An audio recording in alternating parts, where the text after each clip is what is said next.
Shalom, kita jumpa lagi dalam program Returning to the Example of the Early Church Jilid 3 dengan tema Kasih Persaudaraan dalam Kristus. Bacaan firman Tuhan terambil dari Filipi pasal 1 ayat 7-8 yang berbunyi, "Memang sudah sepatutnya aku berpikir demikian akan kamu, sebab kamu ada dalam hatiku.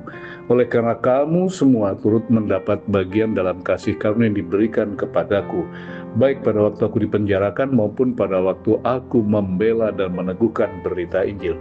Sebab Allah adalah saksiku betapa aku dengan kasih mesra Kristus Yesus merindukan kamu sekalian." Satu hal yang pasti, Paulus tidak merahasiakan perasaannya tentang saudara-saudaranya dalam Kristus. Sebaliknya, ia sering mengungkapkan kasih sayang mendalam kepada mereka. Paulus mengatakan bahwa sudah sepatutnya ia merasakan hal ini terhadap jemaat di Filipi. Mengapa ia merasakan hubungan yang begitu dalam dengan mereka? Paulus dan jemaat Filipi terikat erat karena iman yang mereka sama kepada Kristus Yesus. Selain itu, jemaat Filipi adalah satu-satunya jemaat mula-mula yang memberikan dukungan finansial kepada Paulus.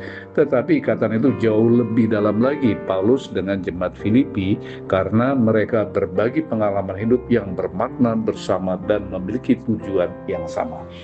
Dalam Kisah Rasul pasal 16 kita membaca tentang bagaimana Paulus dan Silas dipukuli, dipermalukan dan dikurung di Filipi.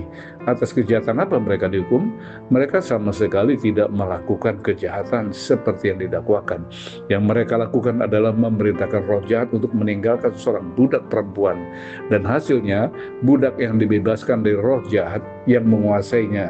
Akibatnya budak itu tidak lagi berguna bagi pemiliknya karena ia telah memperoleh keuntungan dari budaknya. Oleh karena itu, mereka secara tidak sah menuduh Paulus dan Silas sebagai penyebab kekacauan. Para hakim tidak menegakkan keadilan Romawi, tetapi malah membiarkan Paulus dan Silas dihukum secara tidak sah.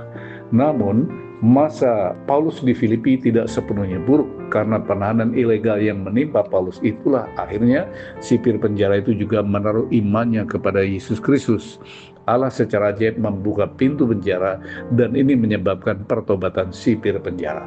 Di Filipi juga ada Lydia dan keluarganya dibaptis. Lydia kemudian menunjukkan keramahnya yang luar biasa dengan menawarkan rumahnya kepada Paulus dan saudara-saudara seiman untuk mereka gunakan selama mereka berada di sana. Semua pengalaman bersama ini mengikat dengan erat Paulus dan jemaat mula-mula di Filipi. Mereka telah melalui banyak hal bersama dan telah melihat tangan Allah dalam semuanya. Jadi ketika Paulus memikirkan saudara-saudaranya dalam Kristus di Filipi, ia mengingat mereka dengan penuh kasih sayang. Ia sangat bersyukur atas mereka dan berdoa untuk mereka secara teratur dengan sangat sukacita yang sangat besar. Saudara-saudara, ya, ada sesuatu yang istimewa tentang berbagi hidup dengan sesama orang percaya. Paulus mengalami masa-masa sukacita penderitaan bersama dengan jemaat Filipi, tetapi mereka tetap setia dan taat dalam persekutuan mereka dengannya melalui semua itu. Sebagai orang percaya kepada Yesus Kristus, kita memiliki identitas dan misi yang sama dengan orang percaya lainnya. Semua itu seharusnya mempersatukan kita dengan cara yang luar biasa.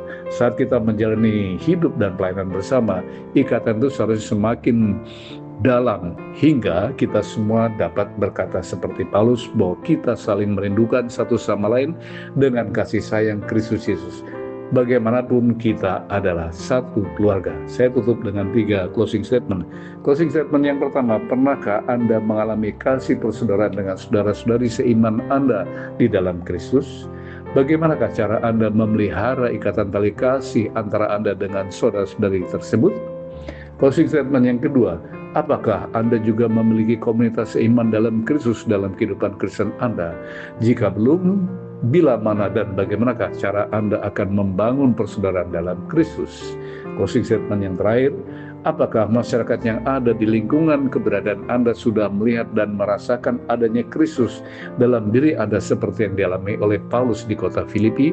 Doa saya semoga keberadaan Anda membuat minat atau ketertarikan mereka kepada Kristus meningkat. Tuhan Yesus memberkati.